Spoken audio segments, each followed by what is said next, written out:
Welcome to The Explainer. Today, we're going to trace a fault line running right through our reality.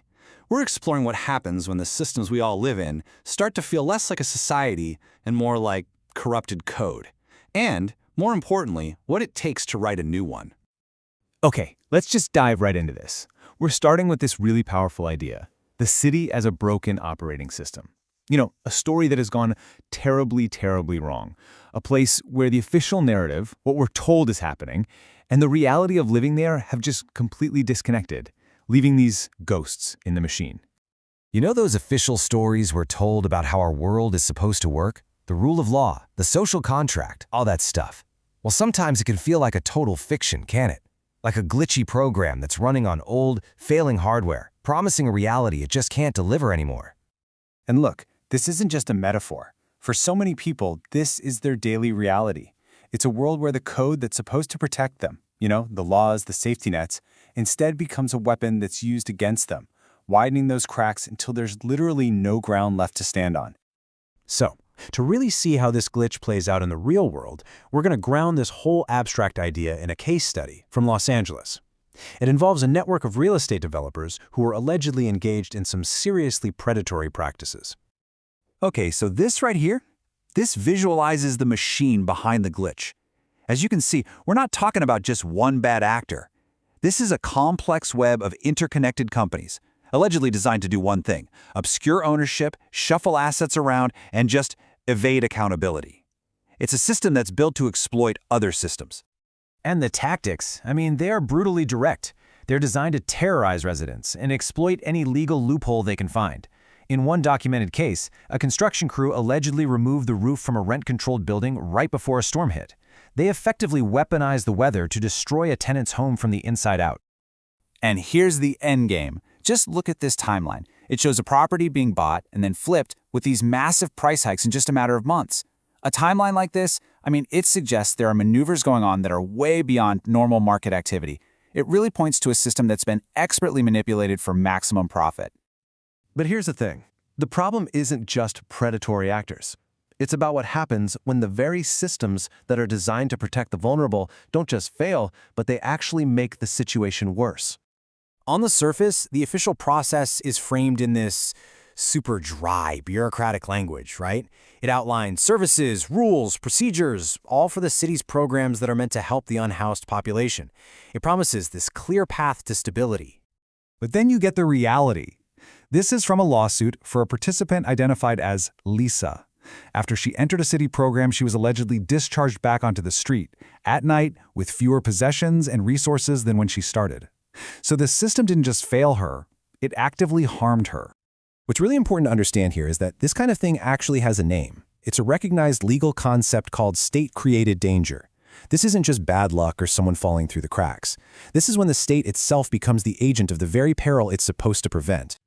So, when the official code is this fundamentally broken, what do? Well, some people just stop trying to debug it. They stop filing the reports. They start trying to write a completely new one. And this brings us to a really key concept for writing this new code: recursion. It's not just a simple loop, it's an evolutionary one. It's this idea of folding back on yourself to create something totally new. It's a way of thinking that escapes a broken, linear path and actually allows for transformation. From this recursive point of view, the world starts to look different. A lawsuit isn't just a document. It's a virus designed to infect and change a system.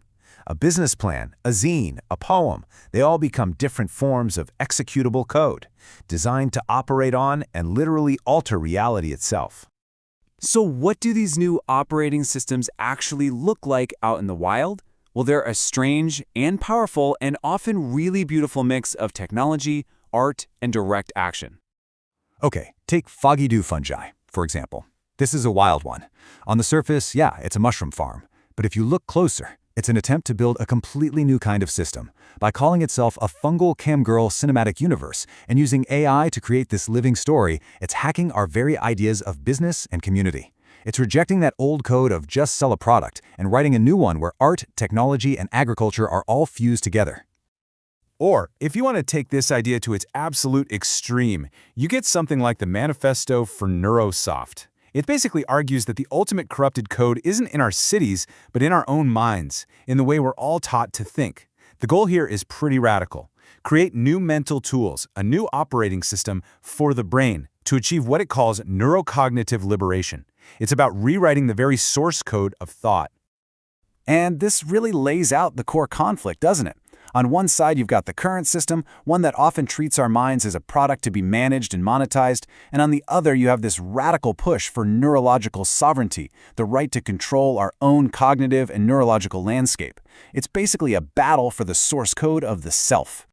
And then, back on the actual streets, this whole rebellion gets physical. It gets mechanical, with groups like the Moped Army. They find freedom not in breaking the limits, but by embracing them, by turning these small, simple machines into symbols of pure joy and community. Their motto, swarm and destroy. Well, it's not about literal destruction. It's about destroying norms, destroying isolation, destroying the idea that the city's streets belong to anyone but the people who ride them. It's a two-stroke rebellion against everything you're expected to do. So where does all of this leave us? All of these different responses, the legal challenges, the wild technological experiments, the cultural movements, they're all attempts to answer a really fundamental question about power and narrative in a broken world.